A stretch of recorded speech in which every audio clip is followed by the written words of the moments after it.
Video game crossovers are awesome. In theory, most of the time.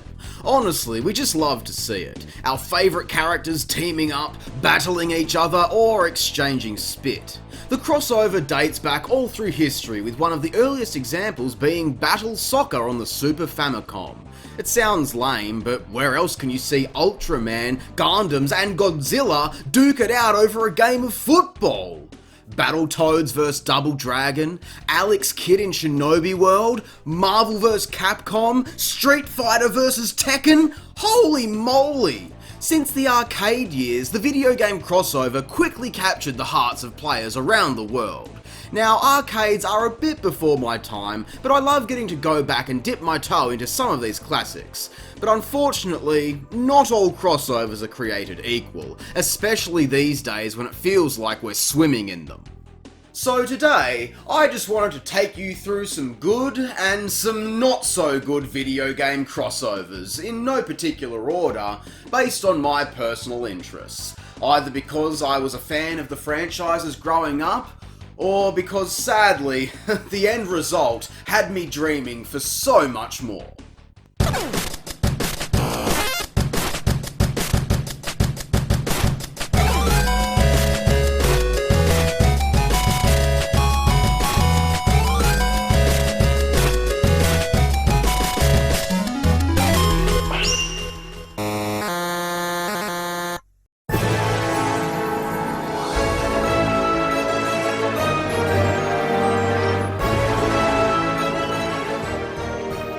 If you've been around this channel long enough, you may have seen me talk about this game in the past, PlayStation Move Heroes on the PS3. Now, like I said, not everything I'm going to be talking about today is good, but this is a game that I really wish had been better. Seeing three of the PS2's biggest platformer icons teaming up seemed like a dream come true, but designed around the gimmick of motion controls, it's already off to a poor start. Now, I've reviewed this game before, but just for a quick refresh, the game allows you to play as either Sly, Jak, or Ratchet, along with their little mates, to take on a weird set of challenges. At surface level, locations like Metropolis and Haven City look fine enough running around with familiar weapons. It's basic, but it gets the job done. Had these platform beat-em-up locations been further fleshed out, then this could have been a fine little crossover. But what did they do? They crammed it full of unoriginal motion gimmicks. You know, like tech demo stuff. Just running around isn't enough apparently, we need bowling and frisbees just to show off our motion BS. It's honestly such a shame because as years have gone by and players have shat all over this, I mean rightfully so, just look at it, a lot of people seem to miss the fact that the foundations for something actually worthwhile were already set in place here. It could have worked as a more focused platformer crossover, even with the motion control gimmick, but its fate is ultimately a mediocre experiment designed to bury some of PlayStation's greatest franchises. Oof, depressing start, I know, so let's change the topic with some incredible cameos. The Tony Hawk's Pro Skater franchise. Now, I'm not sure if you guys would have heard about this one. It's kind of an under-the-radar series if you ask me. I feel like nobody talks about it enough.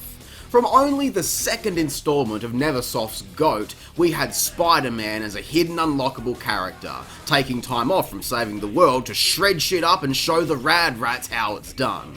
But I guess being published by Activision does have its perks, because it was always exciting when a new game would release to see who'd get featured next. Wolverine, Darth Maul, Doom Guy, Call of Duty Man, Shrek, Iron Man? Yeah, Iron Man before he was cool, and countless others over the years. This was the Smash Brothers of my childhood, okay?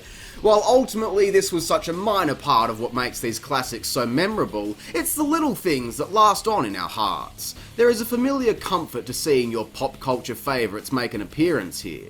The only real shame is that if we wanted skatable levels to go along with them, then we'd have to look elsewhere, to the Disney Skate Adventures and eventually Thug Pro, hosting a mess of fan-created content, allowing you to cross over all of the elite gaming franchises in one place. Hell yeah.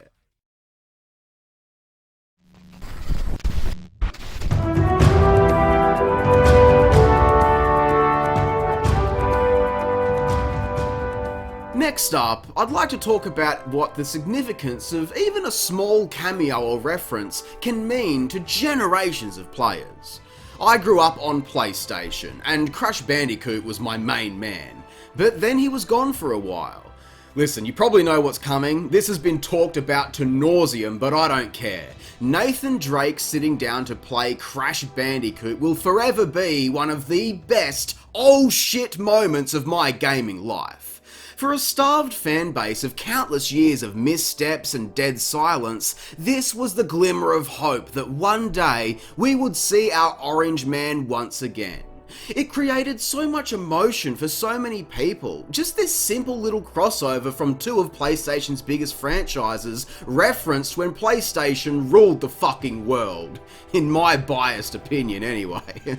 And like a perfect tale, this did actually kick off the launch of Crash's reboot with remakes and another crossover worth an honourable mention, Crash's Thumpin' Wampa Islands level in Skylanders Imaginators.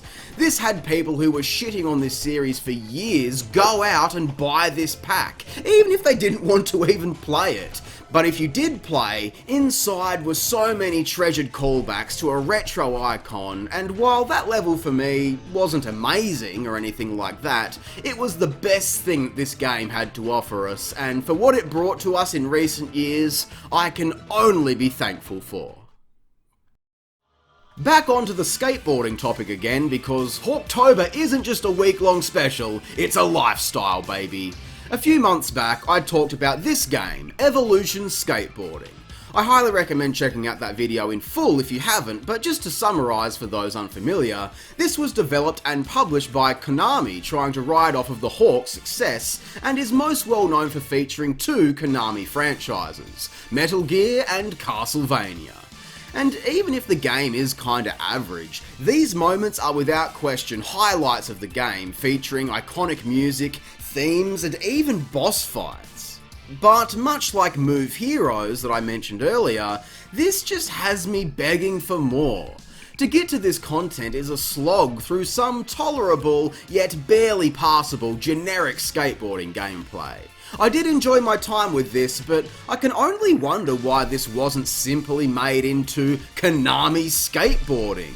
Be the Smash Brothers of skateboarding games. Extend out to Contra and Silent Hill. Imagine skating a fogged out level.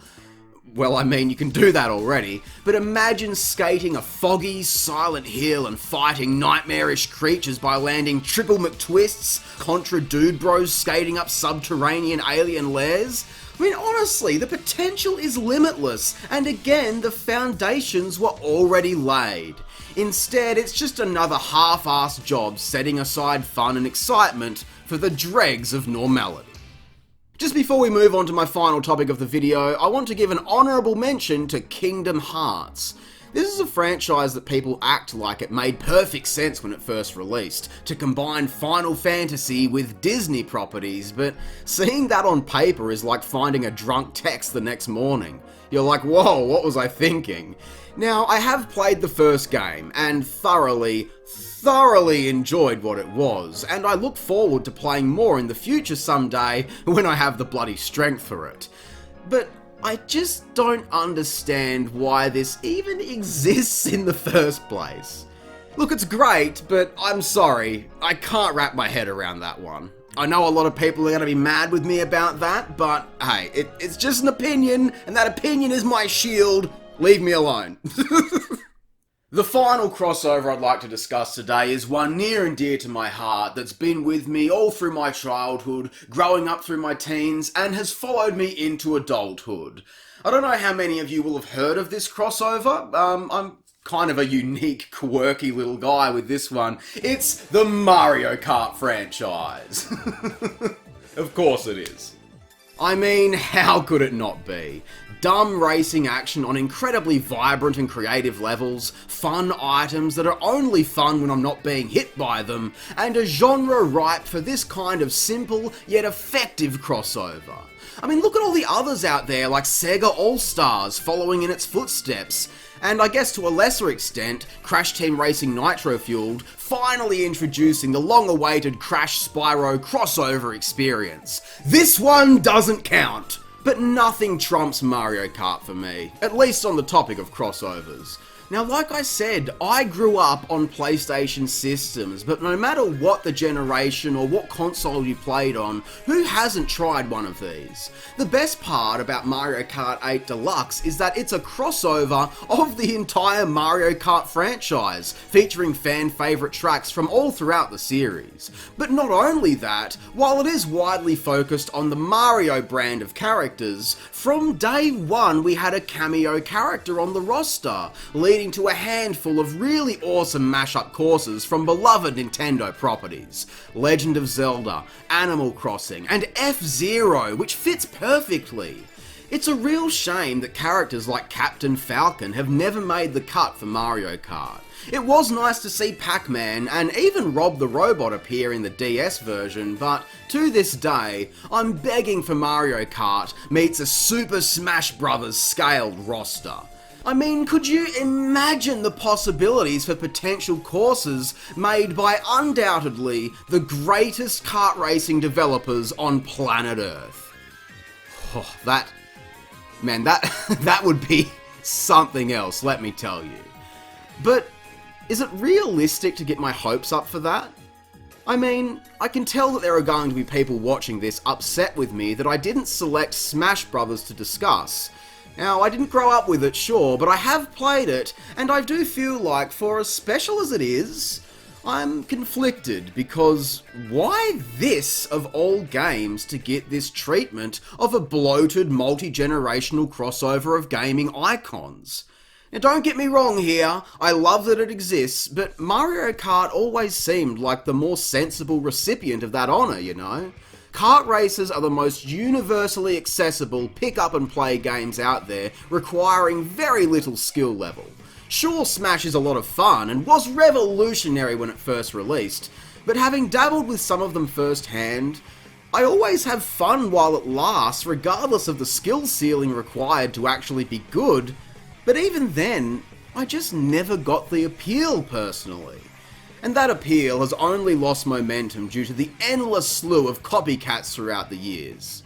It's a shame, really.